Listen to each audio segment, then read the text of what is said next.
네. 오늘 말씀의 제목은 우리에게 부활의 의미는입니다. 약 2000년 전에 오늘 십자가에 돌아가셨던 예수님의 무덤을 찾았던 사람들에게는 놀라운 사건이 있었습니다. 죽은 자 가운데 있어야 할 예수님이 그 자리에 계시지 않았습니다.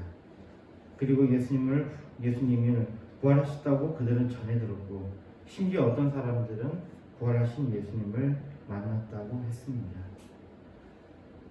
수많은 사람들이 그 이후에 예수님을 믿기 시작했고, 그 예수님을 믿는 것이 오늘날에 이르렀습니다. 오늘은 부활주일로 지키는 주일입니다. 부활절을 맞이하여 우리에게 부활의 의미는 무엇인지에 대해서 생각하는 시간을 가졌으면 좋겠습니다. 기독교의 중심에는 예수 그리스도의 부활이 있습니다. 그러한 가운데서도 그리스도의 부활에 대해서 다양한 견해들이 있었습니다. 먼저 이 구원자이신 예수 그리스도에 대해서, 예수님에 대해서 사람들의 평가는 참 다양합니다. 어떤 사람은 예수님을 반역자라고 합니다. 그리고 예수님의 부활에 대해서는 그것은 제자들이 꾸민 거짓이다 라고 믿고 있습니다.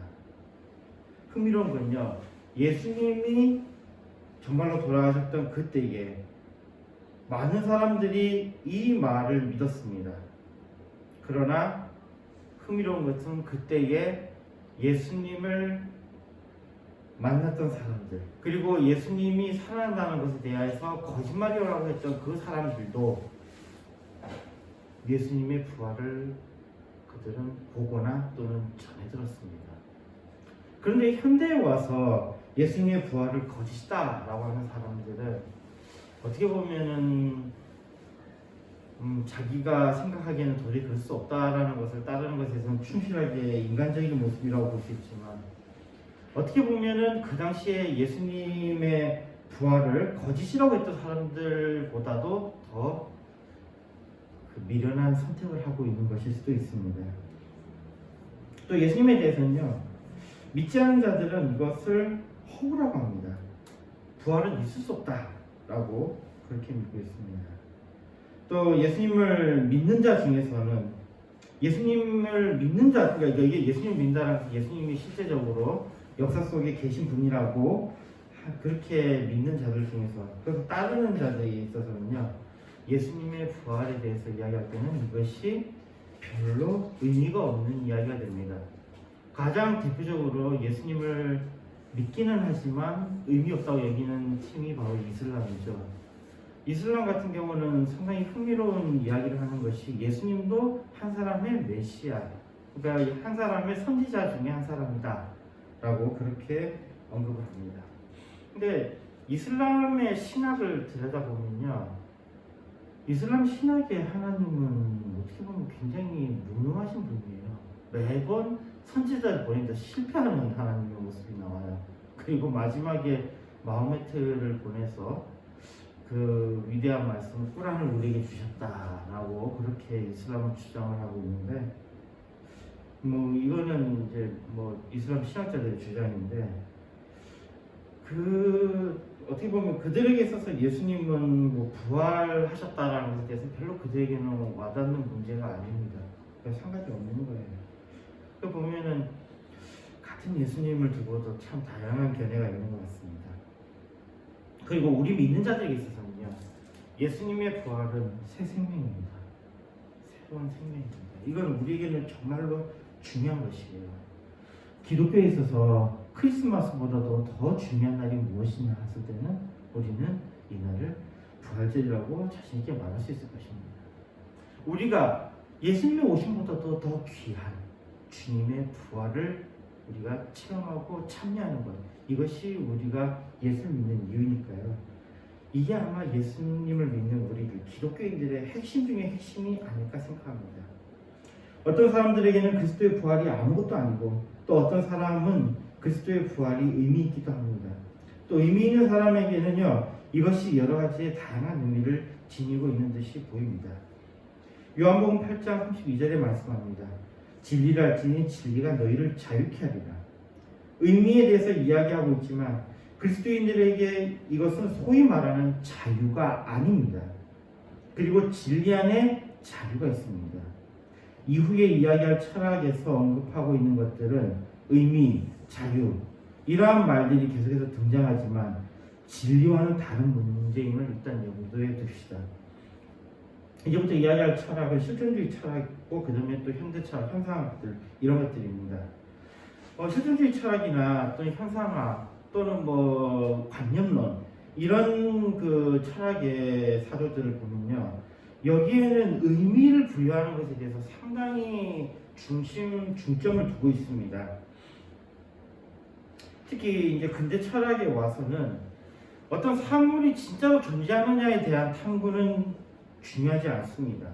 그것을 어떻게 해석하느냐, 어떻게 그게 구성되느냐가 중요한 것이죠. 우리 인간의 사고에 있어서도 가장 대표적인 게 칸트 같은 사람인데요. 우리 인간의 사고에 있어서는 어떤 카테고리가 있다고 합니다. 카테고리가 있고 그 카테고리는 주어진 것이라는 겁니다. 처음부터 주어진 것이고 그 카테고리를 인식하는 것은 시간과 공간 속에서 이루어진다는 겁니다. 시간과 공간 속에서 우리가 소위 말하는 질량, 무게, 이런 길이, 이런 것들이 다 이렇게 주어진다는 거죠. 그런데 이것이 진짜로 존재하는 것이냐라고 했을 때는 칸트 이후에, 물론 그전에도 이런 생각을 가진 사람들도 있었겠지만 그 주류로 나타나는 것들은 실제로 존재하는 것은 모르겠다라는 겁니다. 실제로 존재하는 것은 모르겠다. 우리는 그냥 우리 앞에 놓여있는 어떤 물건들이 이거 있다라고 아무렇지 않게 이야기하는데 철학자들은 이게 있다고 이야기를 하질 않아요. 이게 그 칸트 이후에 나타난 생각들이죠.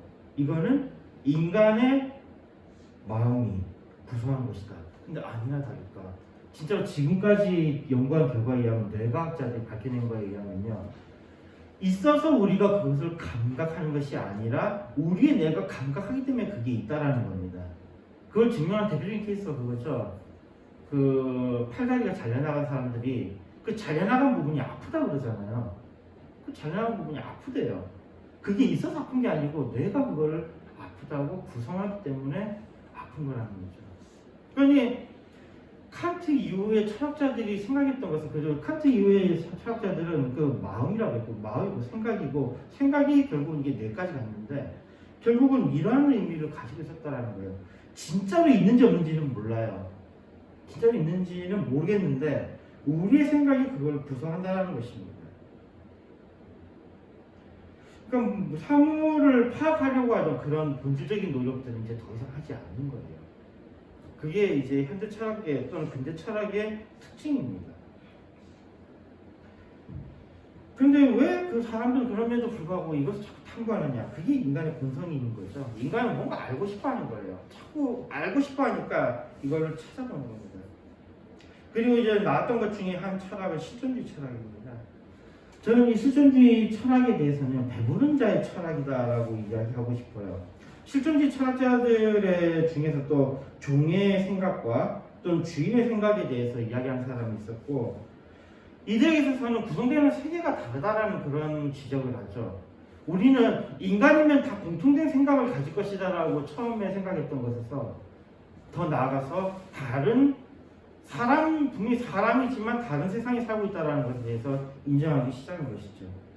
그러면서 이 실존주의 철학은 배부른 자들의 철학이라고 하는 것은요, 실제적으로 우리가 배가 고플 때나 조금이라도 더 먹고 싶어서 열심히 살잖아요. 근데 뭔가가 다 갖춰졌을 때에는 배고픈 사람들이 그 사람들을 바라보면서 저 사람들은 먹을 거 다 해결했으니 얼마나 좋을까, 얼마나 행복할까 라고 생각하고 있지만 실제적으로 그 배부른 사람들은 행복하지도 않고 뭔가 그렇게 좋은 것도 아닌 것 같아요. 심지어는 그런 것도 있죠. 없는 사람들이 먹는 음식들, 그런 음식들보다도 있는 사람들이 먹는 음식들이 더 맛이 없어요. 인생의 어떤 그 정말 아름다운 그 맛들을 못 즐기고 있는 거죠. 그 사람들은 건강이라는 것을 항상 생각하면서 그런 것도 못 하고 있고, 이게 진짜 그 사람들이 행복하게 사는 건 또 다른 문제인 거예요. 분명한 것은 인간의 생각이, 이것도 이미 욕구 이론에서 다 이루어졌지만 생존의 욕구가 해결되면 그 다음에는 그 다음 단계인 욕구가 있잖아요. 그 다음 단계 욕구인 것처럼 실질적으로 우리가 먹고 마시는 이런 문제들이 해결되고 난 이후에는 우리는 다른 생각을 하게 됩니다. 그리고 실존주의 철학자들이 여기에 대해서 잘 지적을 한 것 같아요. 세상은 구성된 체계라는 겁니다. 자, 아까 처음에 이야기했듯이 세상이 실제 존재하는지는 모른다라는 거예요. 그거는 이미 그 관념론자들이나 수많은 철학자들에 관한 언급 속에서 등장합니다. 이 세상이 진짜 존재하는지 안 하는지는 모르겠다. 다만 이 세상에 있는 것들은 나에 의해서 구성된 것 또는 다른 사람들이 어떤 생각에 의해서 구성된 것이다라는 거예요. 그러니까 우리가 이 세상에 살면서 사회에서 벗어날 수 없는 이유는 그게 바로 사람들의 생각이 만들어낸 체계이기 때문입니다. 그 체계 내에서는요, 정신과 정신이 모여있는 이 체계 내에서는요, 떨어져 나갈 수가 없어요. 그래서 나만 그냥 떳떳하면 되지, 나만 그냥 잘 살면 되지 라고 하지만 절대로 인간은 그럴 수가 없다는 거예요. 왜냐하면 진짜 우리가 존재하는 거라면, 우리가 존재라면 우리는 그 존재로 살아가면 되는데 우리는 존재로 살아가는 것이 아니고 허상 속에서 살아가기 때문입니다. 허상 속에서 살아가기 때문에 그 허상에서 빠져나오면 그 사람은 실제적으로 그 허상에서 죽음을 선고받게 되고, 그렇게 되면 그 사람은 더 이상 살 가치가 없어지는 거예요. 그러다 보니까 이 허상의 세계 속에서 인간이 어떻게 되어 있느냐를 봤을 때는 인간은 그 속에서 하나의 부속품으로 자라게 있는 겁니다. 부속품으로 자라게 있는 이 자기가 스스로를 생각해 보니까 이렇게 살면 안 되겠다 라고 하면서 여러 가지 고민을 합니다. 그럼 특히 일을 하면서 이런 생각을 많이 하게 되는데, 내가 이런 일을 해야 되나? 라고 합니다. 그러면서 나온 문제가 적성의 문제죠. 근데 당장에 불과 많이 더 거슬러 가지 말고 200년 전만 딱 거슬러 봅시다. 200년 전이면 우리나라는 그때 이제 조선시대나 이쯤 되면 되겠죠. 이 정도만 조금만 거슬러 올라가서 딱 생각해 봤을 때는요, 그때 우리는 어떤 일에서 적성에 관한 어떤 고민을 했을까요? 그때 조선시대 때 적성에는 고민 안 했어요. 그때는 사람이 그냥 농사 짓고, 또 어떤 사람은 그냥 종으로 태어났으면 종의 일을 하고, 어떤 사람들은 끝까지 놀고 먹고 그냥 그렇게 살았어요. 적성에 관한 이야기 안 했어요. 게다가 또 그 앞에 우리가 열심히 살아왔던 그때에도 적성에 관한 이야기가 있었잖아요. 열심히 일하고 돈 벌고 살아갔잖아요. 그런데 왜 지금 와가지고 이런 적성에 관한 이야기가 나오는가 이겁니다. 그게 왜 그러냐 했을 때는 이미 실존주의 철학자들이 보여준 것과 같이 배불렀기 때문이에요. 배가 부르니까 이제 여기에 대한 생각을 하기 시작하는 겁니다. 배부른 자들은 주인과 같은 생각을 가집니다. 주인의 생각은 가장 중심이 뭐냐면 자유예요. 자유로운 것이 주인이거든요. 왜 우리가 집을 갖고 싶어 합니까? 남의 집에 새들어 사니까 내 마음대로 하지 못하잖아요. 그러니까 그 종이 되는 거잖아요. 그게 결국은. 왜 우리가 어떤 일을 하는 데 있어서 제일 높은 자리에 올라가려고 그럽니까? 자유를 얻기 위한 거잖아요. 왜 우리가 돈을 벌려고 합니까? 돈을 가지면 가질수록 더 많은 자유를 누리잖아요. 그러나 참 아이러니하게도 자기가 주인이 된다고 열심히 돈 벌어가지고 아파트를 딱 장만했더니 아파트로 딱 들어가도 역시 그 속에는 자유가 없어요. 뭐가 있죠? 사람들의 공동체가 있으면서 그 공동체의 이념을 따라가야 돼요. 만약에 그 공동체의 이념을 따라가지 못하면 그 사람은 그 아파트가 자기가 소유임에도 불구하고 거기서 살 수가 없습니다. 우리는 어떤 진짜로 존재하는 것이 아니라 보이지 않는 그 생각들에 의해 만들어진 그 체계 속에서 살아가고 있는 거예요. 그러면서도 여전히 고민하고 있는 것은 우리가 어떤 것으로부터 자유해야 된다는 생각을 가지고 있습니다. 그리고 이 실존주의 철학자들이 고민을 했더니 그게 뭐냐 했더니 그게 바로 목적이라는 거예요. 우리가 많이 이야기되던 게 이거잖아요. 목적, 목표 이야기했잖아요. 우리는 그걸 따라가야 된다고요. 그랬는데 이 실존주의 철학자들이 봤더니 바로 그게 우리로 하여금 자유를 억압하는 것이었다는 겁니다. 그 이전의 주류는 그런 거예요. 어떤 결과가 있을 때는 반드시 원인이 있다는 거고요. 그리고 그 원인은 결국은 목적을 가지고 결과를 향해 간다라는 거죠. 즉, 지난번에 이야기했던 아스토텔레스의 경우에 있어서도 잠재태에서 현실대로 가는 것, 현실대로 발현이 되는 것은 그것이 목적을 향해서 나아가는 거예요. 실현이 되는 겁니다. 그런데 이 배부른자들이 바라봤을 때에 인간이 가장 자유로울 수 있는 게 무엇이냐면 바로 이 목적이 사라지는 거예요. 목적으로부터 자유로워지면 우리는 정말 자유로워질 수 있다는 겁니다. 며칠 전 기사를 보았습니다. 한 공무원이 15회제 기념으로 간식을 돌렸고, 이게 뭐 30대 초반의 구급 공무원이었다고 하는데, 이 사람이 간식을 돌리고 나서 뭐 극단적인 선택을 했다라고 기사가 뜨더라고요. 그게 언제냐면요, 2023년, 그러니까 지금 올해입니다. 2023년 4월 1일 날, 며칠 전이죠. 4월 1일 날에 이 사람이 15해제를 받았습니다. 이 구리시의 공무원인데요. 구리시의 한 행정복지센터에서 일하는 공무원이었는데 4월 1일 날에 15해제를 받습니다. 그리고 흥미로운 건요, 4월 3일 날 간식을 돌려요. 4월 3일 날. 4월 3일 날 간식을 돌리고, 그 다음에 그날 악성 민원이 있었던 모양이에요. 어떤 민원인이 와가지고 괴롭혔나봐요. 이 사람이 이제 그 민원인의 그 괴롭힘 속에서도 행정안전부에다가 업무 관련 문의도 하고 자기가 할 수 있는 걸 다 했어요. 그리고 4월 4일 날에 자살을 했습니다. 요거를 이제 제가 이게 왜 며칠을 이렇게 나눴냐면요. 그냥 기사는 뭉뚱그려서 써놨어요. 기사는 뭉뚱그려서 써놨지만요. 그러면서 뭔가 문제인지에 대해서 절대 파악을 못하게 해놨는데요. 여기 보면 재밌는 게 있어요. 15가 뭐냐면 이제 그거잖아요. 이때까지 임시직으로 있다가 이제 정식직으로 바뀐 게 15잖아요. 공무원이 임명이 되고 난 다음에는 15기간을 갖습니다. 6개월간 15기간을 가져요. 그러면서 이 6개월간 15기간이 딱 끝나면은 보통 이제 15해제 떡을 돌려요. 사람들한테 이렇게 떡을 좀 여러 가지 뭐 이렇게 대접을 하는 거죠. 근데 여기 보세요. 4월 1일에 15해제를 받았으면은 보통은 4월 1일 날 떡을 돌리면 되거든요. 근데 이거 이전에 공무원들 15해제 떡에 관한 게 이야기가 있었죠. 그거는 그 공무원들에 대한 가혹행위다라고 그랬어요. 그 선배들이 가혹행위. 그 15 같은 게 그게 무슨 힘이 있다고. 그 사람들 간식을 다 챙겨야 된다라는 거니까. 하면서 그러지 말라는 어떤 지침이 비슷하게 만들어졌어요. 그러니 이 사람은 4월 1일 날 15해제를 받았을 때 안 했죠. 근데 4월 3일 날 간식을 돌렸답니다. 그러면 요 바로 1일 날과 2일 날 사이에 뭐가 있었다라는 거예요? 선배 공무원들의 엄청난 괴롭힘이 있었을 것을 우리가 어느 정도 생각할 수 있어요. 있었는지 아닌지 몰라요. 있었는지 아닌지 모르지만 1일 날에 그냥 떡을 돌려도 되는데 1일 날 떡을 안 돌렸어요. 그럼 이 사람은 당연히 안 돌려도 된다라는 그 지침에 따라서 했겠죠. 그 따랐고 그건 다른 사람들도 다 그렇게 통용되고 있는 상황이었는데 유독 여기에서는 3일 날 돌렸다라는 것은 그 1일과 이틀 사이에 뭔 일이 있었다는 이야기겠죠. 그리고 3일 날에도 봅시다.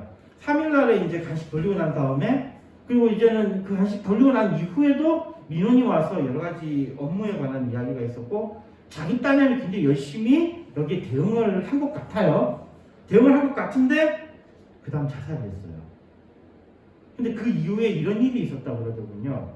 민원에 대해서 그거를 가지고 주변에 윗사람들에게 보고를 하고 조언을 구했는데 뭔가 싸늘했대요. 결국은 선배들의 냉대 속에서 이 사람이 길을 잃은 거예요. 선배들의 냉대 속에서 길을 잃은 거예요. MZ세대에 대해서요, 나약한 존재라고 합니다. 나약하다라고 손가락질하면서요, 이 소위 말하는 이런 선배들은 나 때는 말이야 이러면서 이야기를 하거든요. 그럼 못 되더라고요. 그게 이 사람들이 나약한 존재가 아니고 이 사람들은 섬세한 사람들이에요. 더 지독한 경쟁을 뚫고 왔고 정교한 경쟁 속에 있었기 때문에 이 사람들은 앞으로에 대해서 정교한 계산을 합니다. 이 사람은 어떤 느낌이었을까요? 물론 저는 이 사람이 아니니까 잘 모르겠지만요. 그러나 제가 느끼는 바에 의하면요. 이 사람은 충분히 생각하고 생각해서 계산을 했던 것 같아요. 그런데 계산을 해보니까 자기가 이 미련을 해결할 수 없다는 생각이 들었던 것 같아요. 왜냐하면 자기를 도와줘야 할 사람들은 오히려 자기를 비난하고 욕했을 것 같아요. 왜냐하면 그 분위기 알거든요. 이런 것도 제대로 처리 못해? 분명히 그랬을 거예요. 오히려 자기들이 도와주고, 아니면은 또 보통 보면은 이 새로 들어온 사람한테 제일 어려운 일은 떠밀기라는 게 이 좀 썩어 있는 분위기에서 나타난 일이거든요. 분명히 그런 느낌이 있지 않았을까. 이 사람이 계산하고 계산해봐도 도저히 자기가 이것을 해결할 수 있는 방법이 없었을 것 같아요. 근데 이것도 잘 봐야 돼요. 아까 이야기했듯이 우리의 사회는 어떤 거라고 했어요? 진짜로 있는 것이 아니고 어떤 생각에 의해 만들어진 책이라고 그랬잖아요. 그럼 보세요. 우리가 태어나면서부터 마지막에는 뭐죠? 죽는 거죠. 그리고 그 중간에 뭐가 있어요? 우리가 어떤 해야 될 일들이 있죠. 그러면 이 사람은 자기가 이 세상에서 프로그램 되어진 대로 그 출시한 거예요. 자기는 열심히 일을 해서 공무원이 됐고, 열심히 공부해서 공무원이 됐고, 공무원이 돼서 일을 열심히 하고, 그 다음에 뭐예요? 일을 다 하고 난 다음에 뭐가 이게 마지막에 있는 거죠? 죽는 거죠. 이 사람은 할 때까지 갔는데 마지막에 자기가 해야 될 일을 못했어요. 해야 될 일 못했으면 요거는 뛰어넘은 그 다음 단계는 뭐예요? 죽는 거잖아요. 이 사람은 자기가 생각이 아니라 그 시대에 풍미하고 있는 그 프로시저를 아주 충실하게 따른 거에 불과하다라는 거죠. 이렇게 분석해 봤을 때는요. 이 사람 이야기 들었을 때 저도 충분히 공감을 했습니다. 우리는 이렇게 하면 저렇게 된다라는 식의 공식이 있습니다. 그리고 그렇게 살아왔던 거예요. 특히 공무원 시험 준비했던 사람들은 이런 생각 다 가지고 있어요. 그러니까 공무원 시험에 합격할 수 있는 거예요. 그 프로시저를 정확히 따라갔거든요. 중간에 왜요? 공부해야 될 시간 공부 안 하고 좀 놀고 오고 이러면 합격할 수 없잖아요. 그걸 열심히 잘 따라갔던 사람, 충실히 잘 따라갔던 사람들이에요. 그런데 그 공식에 대입을 했더니 안 되는 것이 있더라. 이래 되면은 어디로 가야 되는 겁니까? 길 잃어버리는 거죠. 이 불과 며칠 전에 일어났던 일인데 이거 외에도 저는 수많은 케이스들을 봐왔어요. 그렇게 자살하는 친구들 봐왔거든요. 그 공통점들이 있더라고요. 그 어떤 그 위에 만들어진 어떤 그게 있더라고요. 우리의 삶은 마치 프로그램이 되어진 것처럼 흘러갑니다. 일본 하면은 매뉴얼의 나라죠. 일본을 여행할 때요. 정말 일본처럼 여행하기 좋은 것도 없다라는 생각이 들었습니다. 왜냐하면 이 나라는 매뉴얼이 다 정해져 있어가지고 내가 이걸 하면 저걸 하고 하는 게 정확하게 산출이 돼요. 거기서는 뭔가 여행을 하다가 생기는 어떤 그 독특한 일이 발생하지 않아요. 일본 같은 경우에 여행이 참 안전하죠. 그런데 만약에 저보고 일본에 살아 그러면 굉장히 살기 힘들 것 같아요. 여기 너무 빡빡해요. 그 매뉴얼들이 어떻게 그거를 숨이 막힐 것 같아요.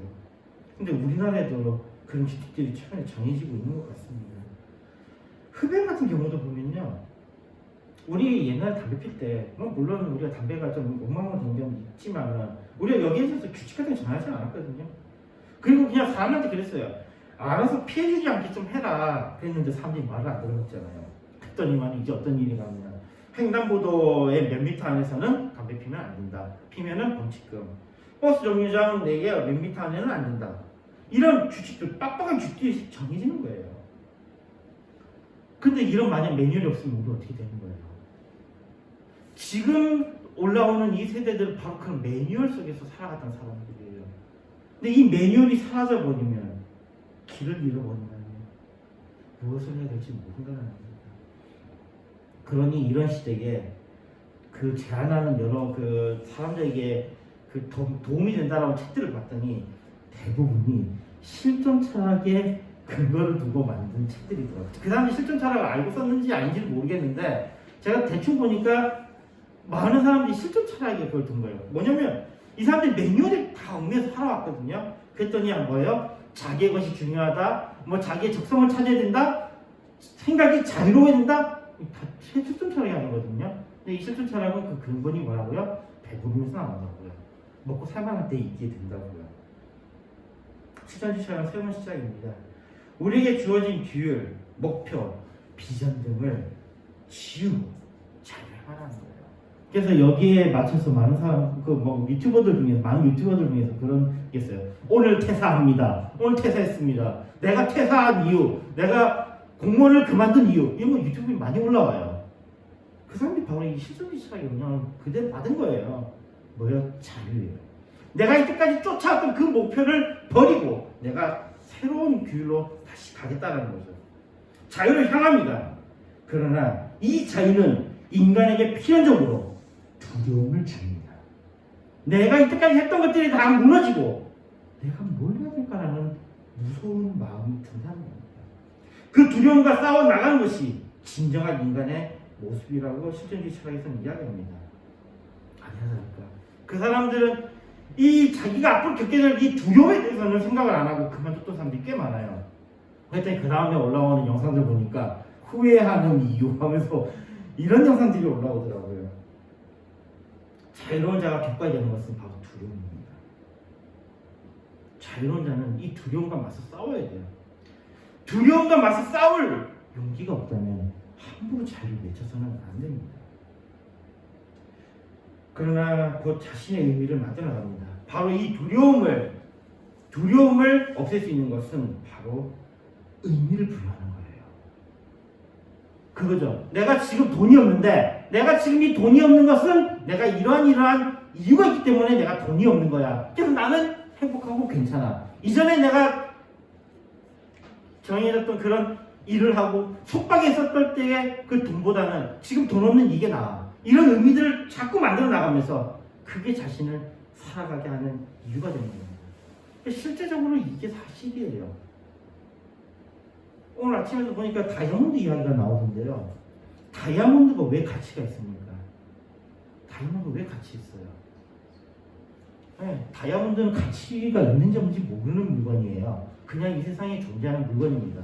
그런데 어떻게 된 거예요? 사람들이 거기다가 의미를 부여하기 때문에 그게 가치 있는 거예요. 의미 부여라는 그겁니다. 의미를 부여하는 순간 그게 가치가 있는 거예요. 왜 어떤 꽃이 있잖아요. 그 꽃도 내가 의미를 부여하는 순간 그게 가치 있는 거예요. 적어도 나한테는요. 그러니까 이 실존주의 철학에 들어온 사람들은요. 이때 가서 다 부정하고 그리고 이제 자기의 자유를 찾아 나가다 보니 무서운 거예요. 무섭다 보니까 결국은 찾는 것이 의미인 거죠. 자신만의 의미를 자꾸 만들어 나가는 거예요. 그러나 그런 의미는 삶의 목적이 되며 존재가 되어버립니다. 인간이 살아가는 것에는 의미가 있는 것 같습니다. 그리고 그 의미는 우리의 길이 됩니다. 인간 스스로가 그 길을 찾아가고 해요. 근데 인간이 그 길을 찾아갔던 그 결론은 뭐냐? 아쉽게도 역시 절망입니다. 두려움이고 절망이에요. 실존주의 철학에서 가장 중요한 개념이 바로 앙스트, 두려움이거든요. 인간이 스스로 아무리 의미를 찾아가도 거기서 벗어날 수 없다는 거예요. 요한복음 14장 6절의 말씀입니다. 예수께서 가라사대 내가 곧 길이요 진리요 생명이니 나로 말미암지 않고는 아버지께로 올 자가 없느니라. 이 말씀은 우리가 나아갈 곳, 곧 그리스도인들의 프로그래밍이 여기 있습니다. 그리스도인의 의미는 예수 그리스도입니다. 앞에서 언급했던 말씀 요한복음 8장 32절에 진리를 알지니 진리가 너희를 자유케 하리라 라는 이 말씀. 그리스도인의 의미는 예수 그리스도이십니다. 이에 우리는 자유하는 것이 아니라 우리가 자유하는 것이 아니라 우리가 진리를 알므로 자유로워지는 것입니다. 주님을 알므로 우리가 자유롭게 되는 것입니다. 예수 그리스도가 우리의 소망이 되시면 우리의 의미이며 우리의 전부가 되시면 주님이 부활하셨기 때문입니다. 우리의 문제, 인간의 궁극적인 문제인 죄의 문제를 해결하셨습니다. 그 결과로 죄로 인한 죽음의 문제가 해결되었습니다. 예수님의 시대에도 부활을 믿는 자들과 그렇지 않은 자들이 있었습니다. 누가복음 20장 27절 말씀합니다. 부활이 없다 주장하는 사두개인 중 어떤 이들이 와서 사두개인들은 부활을 인정하지 않았습니다. 반면에 바리새파는 대부분이 부활을 인정하고 있었죠. 분명히 그리스도는 십자가에 달려 돌아가셨고 사두개파도 바리새파도 그들은 예수님의 부활 앞에서는 부활을 인정하지 않을 수 없었습니다.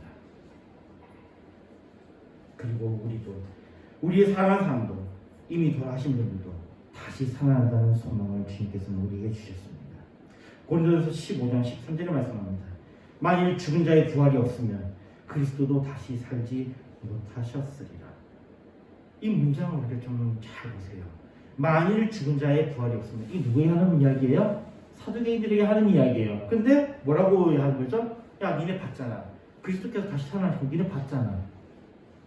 지금 이거예요. 그 당시 사람들은 예수님의 부활을 이미 알아요. 이제는 부활 없다고? 그럼 예수님 살아나는 건 뭐야? 이제 예수님의 부활이 뭐가 되는 거예요? 부활 없다고 하는 자들에 대한 반격이 되는 거예요. 예수님이 살아나셨는데 그들은 그걸 알았어요. 그걸 보았어요. 주님은 살아나셨습니다. 고린도서 15장 20절에 말씀합니다. 그러나 이제 그리스도께서 죽은 자 가운데서 다시 살아 잠자는 자의 첫 열매가 되셨도다. 주님은 죽은 자 가운데서 다시 살아나셨습니다. 잠자는 자들의 첫 열매가 되셨습니다. 우리도 그때에는 다시 일어날 것입니다. 말씀 읽겠습니다. 부활절, 우리는 부활의 의미를 생각해 보는 시간을 가졌으면 좋겠습니다. 우리는 의미를 찾고 그것을 살아갑니다. 기존에 우리에게 부여된 것들이 무엇이었던지 간에 우리가 어떠한 상황에 있고 어떠한 상태에 있더라도 그리스도 예수 안에 있으면 우리는 새로운 소망을 얻을 것입니다. 고린도후서 5장 17절에 말씀합니다. 그런즉 누구든지 그리스도 안에 있으면 새로운 피조물이라. 이전 것은 지나갔으니 보라 새 것이 되었도다. 이전에 우리는 죄악의 길을 걷는 것이 사람의 모습이라면 이제는 그리스도를 믿음으로 그리스도 안에서 새로운 피조물입니다. 누구든지 예수 그리스도를 믿는 사람은 새로운 피조물입니다. 그러나 한편으로는 우리에게 익숙한 것들, 우리가 믿어왔던 잘못된 것들을 떠나 그리스도 안으로 들어가는 것은 우리로 하여금 두려움이 될 수도 있을 것입니다. 그럼에도 불구하고 세상의 죄악된 것들을 거부하고 새로운 것으로 나아가는 것, 어두움을 떠나 빛으로 나아가는 것, 이를 통해 우리는 그리스도 예수 안에서 새로운 생명을 얻습니다. 세상의 것을 떠나면 어떤 면에서는 우리가 길을 잃는 듯이 보이지만 반대로 우리는 새로운 길을 걷는 것입니다. 고린도전서 1장 18절에 말씀합니다. 십자가의 도가 멸망하는 자들에게는 미련한 것이요 구원을 얻는 우리에게는 하나님의 능력이라. 믿지 않는 자들, 멸망하는 자들에게는 그리스도의 십자가가, 그리스도의 도는 미련한 것으로 보일 수 있습니다. 그래서 그것을 가볍게 여기고 심지어 그 길을 걷는 우리를 조롱할 수도 있습니다. 그러나 우리에게는 예수는 우리의 전부입니다. 우리의 의미입니다.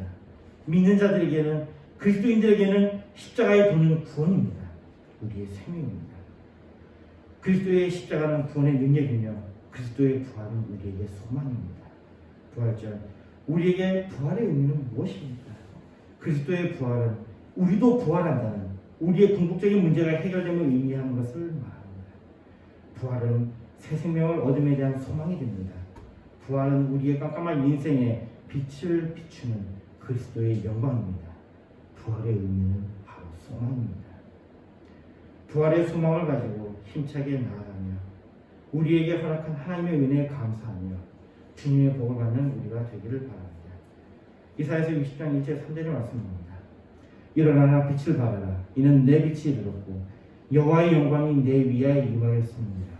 보라 어둠이 땅을 덮을 것이며 캄캄함이 만민을 가리우려니와 오직 여호와께서 내 위에 임하실 것이며 그 영광이 내 위로 나타나리니 열방은 내 빛으로 열왕은 비치는 내 광명으로 나아오리라. 아멘. 되었습니다. 하나님 감사합니다. 부활절 맞이하였어. 주님께서 부활하셨고 우리에게도 부활의 소망이 있음을 제대로 고백하여 해주시고 소망을 가지고 이 세상을 살아가게 해주시옵소서. 예수님 되었습니다. 아멘. 찬송가 154장 부분에서 준비해 선생님할 수 있습니다.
되어 있습니다.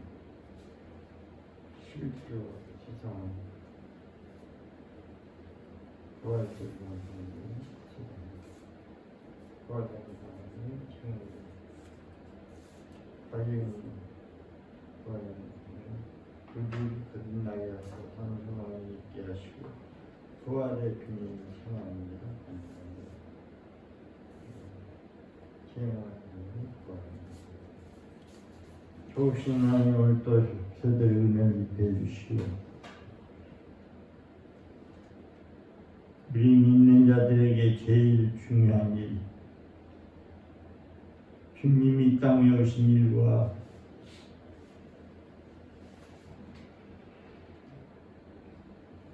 오신 목적을 이루기 위해서 죽으셨다가니 우리 죄를 위하여 죽으셨다가니 다시 부활하시사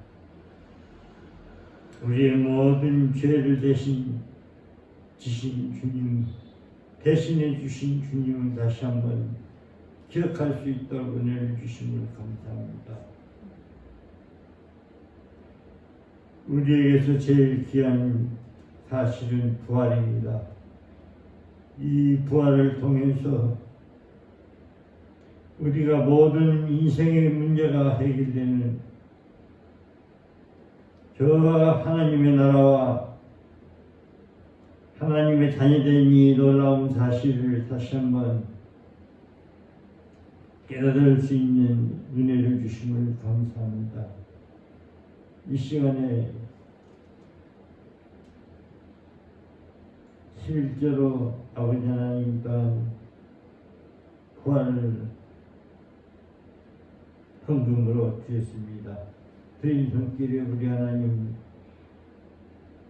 권세 능력을 더하여 주시고 지혜 총명을 더하여 주옵소서. 예수 참 믿는 믿음의 사람이 되게 하시며 늘 주님을 의지하고 주님과 함께하는 임만의 축복을 누리는 저들이 되도록 도와주옵소서. 정말 죄인인 우리를 구원하시기 위해서 십자가를 지신 주님을 다시 한번 찬양하며 그 십자가가 우리의 모든 죄 문제를 해결해 주셨다고 하는 이 놀라운 사실을 다시 한번 우리가 기억하게 하게 하시고 그 일을 통해서 우리가 죄 문제가 해결됐다고 하는 이 놀라운 사실 속에 다시 한번 하나님 앞에 감사할 수 있도록 주님 저들에게 산 믿음을 주시고 역사하는 믿음을 주시고 또한 아버지 하나님 승리하는 믿음의 사람들이 되도록 주님 축복해 주옵소서. 이 예물 쓰여지는 곳에 하나님의 나라가 확장되게 하시고 사람 살리고 영혼 살리게 하여 주옵소서. 또 아버지 하나님 이 부활의 주님을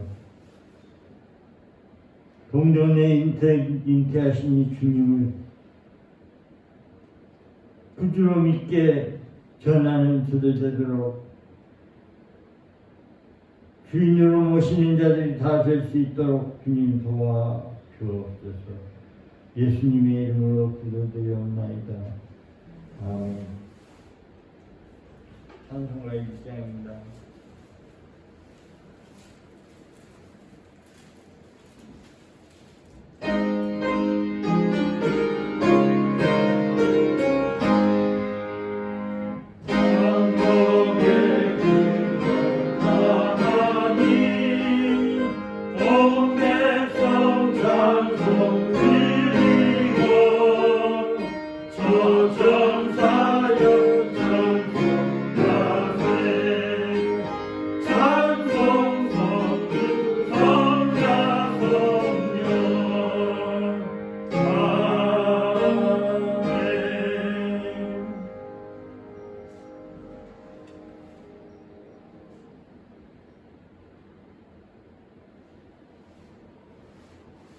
부활주일에 하나님 앞에 예배한 자들